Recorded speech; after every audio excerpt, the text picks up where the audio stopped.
Bonjour Fire TV pour toutes ces questions posées. Merci beaucoup. Je tiens d'abord à répondre à la première question, de savoir de ce que nous avons fait depuis que le chef de l'État, Félix, a adhéré notre pays au niveau de l'AIC. Et pourquoi nous avons adhéré?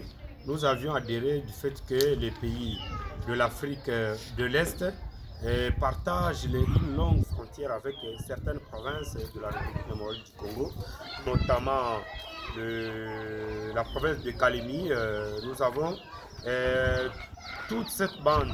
Il y a des marchandises qui viennent de Mombasa, de Kenya, qui passent par le Tanganyika. Et il y a aussi l'Ouganda, c'était un pays de l'Afrique de l'Est. Et on a pensé à faciliter d'abord les échanges de.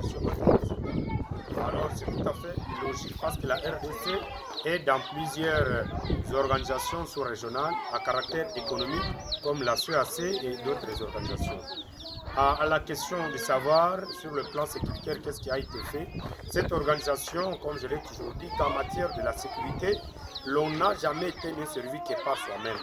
La République démocratique du Congo, en tant que pays souverain, indépendant, ne doit pas dormir pour dire que la sécurité de ses frontières doit être sécurisée, assurée par les pays étrangers. Non plus, c'est par nous-mêmes en tant que peuple congolais. Quel est le mal que le chef de l'État a fait pour adhérer notre pays au sein de l'AIC?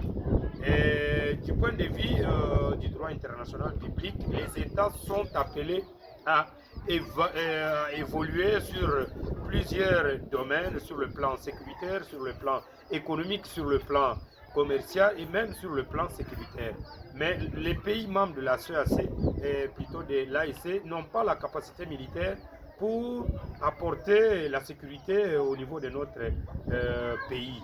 Il n'y a que la CEDEAO avec les Comores qui ont peut-être atteint l'aspect sécuritaire dans ce que nous sommes en train de dépasser au niveau de notre pays. Mais en dehors de la CEDEAO, toute l'Afrique centrale, c'est un problème, l'Afrique australe, un problème, voire même l'Afrique de l'Est.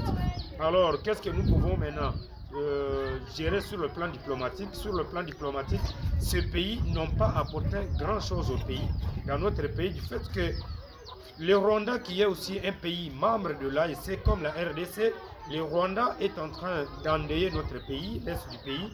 Voilà la raison pour laquelle le chef de l'État, Félix, n'a pas voulu que le Rwanda, qui nous agresse matin, midi, même si le Conseil de sécurité de l'ONU n'a pas reconnu l'agression du Rwanda vis-à-vis de notre pays.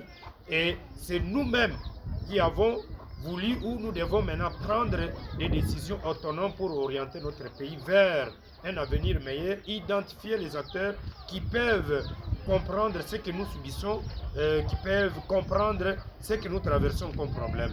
Mais ce que je demande au peuple congolais, aux États voisins de la RDC, de comprendre que le Congo est un grand pays au cœur des enjeux géopolitiques de la sous-région.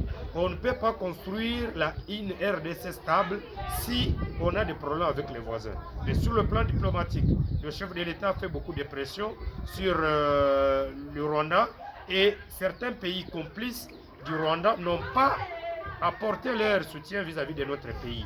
Récemment, vous avez vu l'ancien président américain Bill Clinton qui est arrivé à Kigali pour participer à la commémoration du génocide rwandais de 1994. Et cela, c'est pour officialiser les massacres qui se passent à l'est du pays.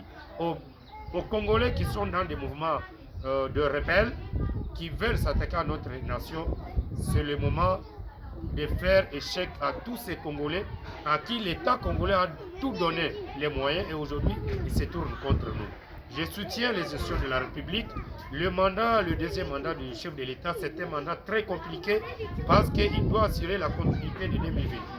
Nous devons maintenant travailler d'arrache-pied, même certains Congolais qui soient dans l'opposition, et ils doivent être confiés et ils doivent avoir la responsabilité de défendre ce pays sur la scène internationale.